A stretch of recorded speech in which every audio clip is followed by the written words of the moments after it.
termin itu susah banget dan banyak banget orang-orang yang ditolak visanya. Halo semuanya, balik lagi dengan aku Fitri Gabriel. Guys, hari ini aku mau cerita-cerita sedikit sama kalian tentang pengalaman aku mengurus visa ke Kedutaan Besar Jerman. Siapa tahu ada di antara kalian atau banyak di antara kalian yang pengen tahu bagaimana sih prosesnya dan berapa lama visa itu bakal keluar. Kalian simak terus cerita aku ya. Untuk urutan-urutan prosesnya aku udah buat ringkasan di sini biar dia itu kayak teratur gitu.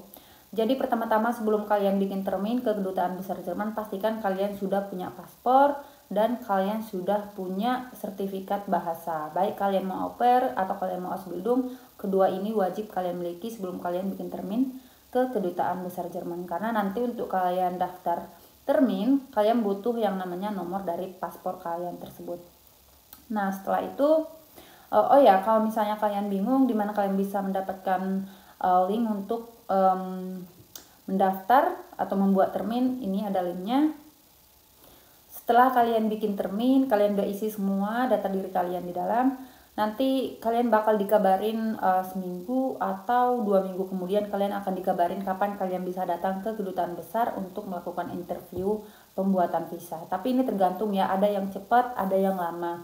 Tapi kemarin aku tuh cuma 1 minggu, aku udah keluar sebuah email yang menyatakan bahwasannya aku tanggal segini boleh datang ke kedutaan untuk melakukan proses interview visa. Nah, 2 minggu kemudian setelah aku dapat email tersebut, aku datang ke Kedutaan Besar Jerman untuk melakukan interview di Kedutaan Besar Jerman, tentunya dengan semua dokumen-dokumen aku yang sudah aku lengkapi. Dan ini adalah momen yang sangat-sangat menakutkan. Kenapa?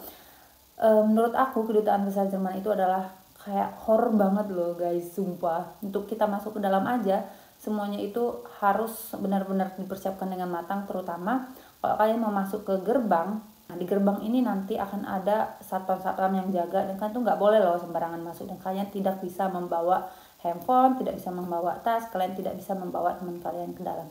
Nah sebelum masuk nanti kalian harus menunjukkan bukti email undangan bahwasanya kalian diundang untuk datang interview visa ke Kedutaan Besar Jerman.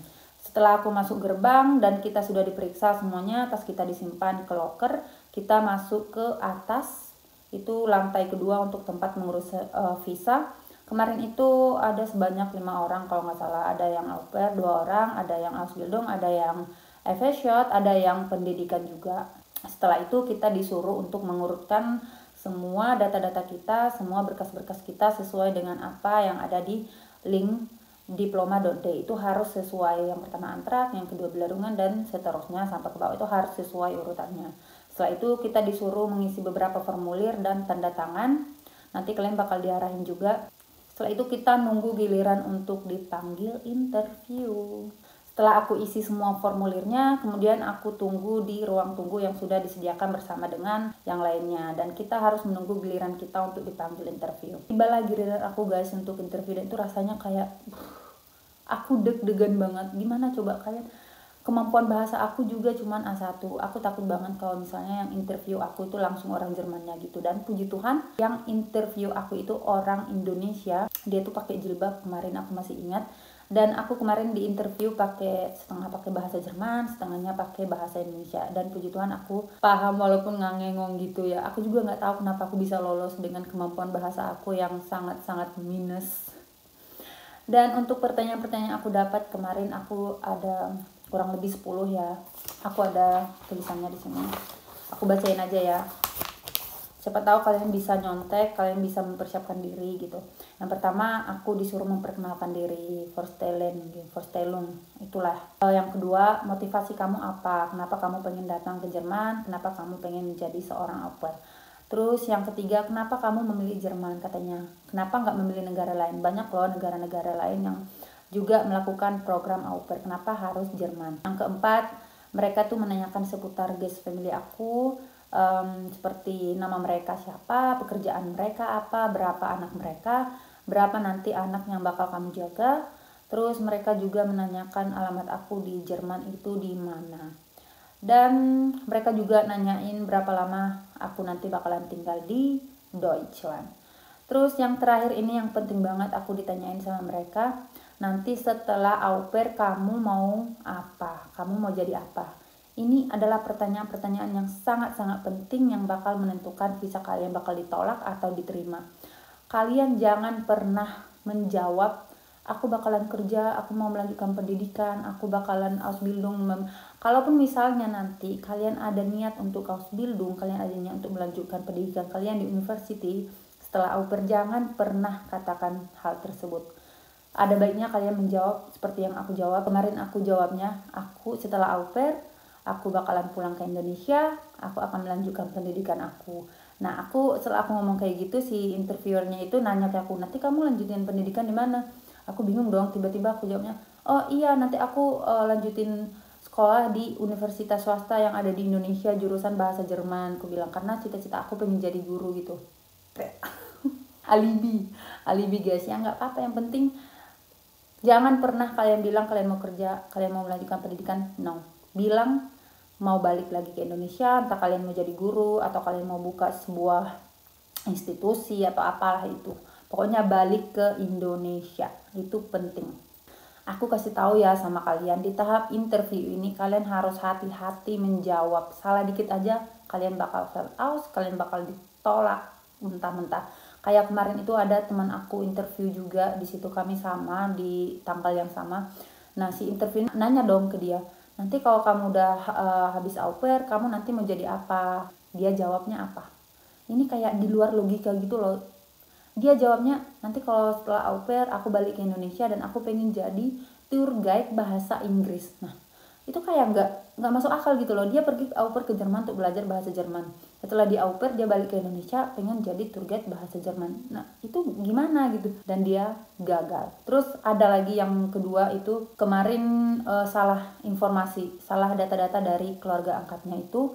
Jadi di keluarga angkatnya itu ada anaknya itu ada 5 orang katanya, tapi yang tertera di kartu keluarga cuma 2 gitu. Nah, ditanya dong sama si interviewernya ini, nanti yang kamu anaknya itu ada berapa? Katanya 5 orang.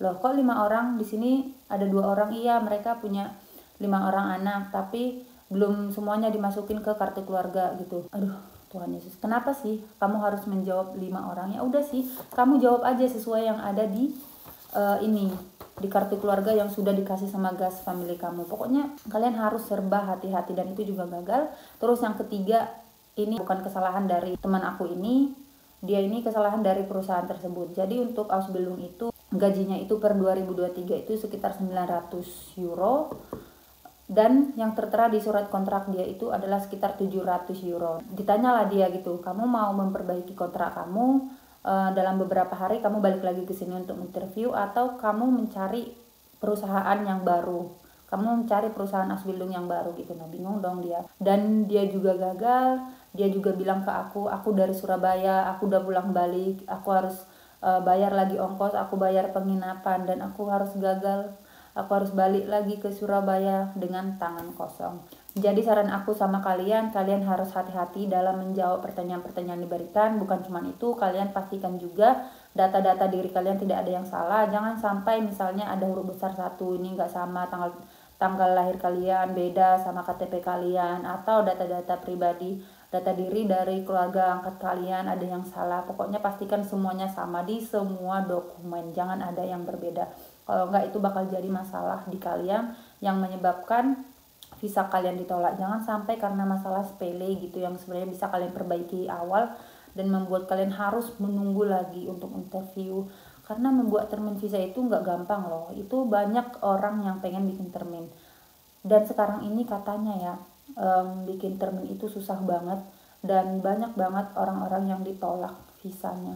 Untuk hasil visanya kemarin aku harus nunggu selama 7 minggu. Ini juga banyak dramanya. Aku sampai mikir, oh visa aku bakal ditolak gini-gini.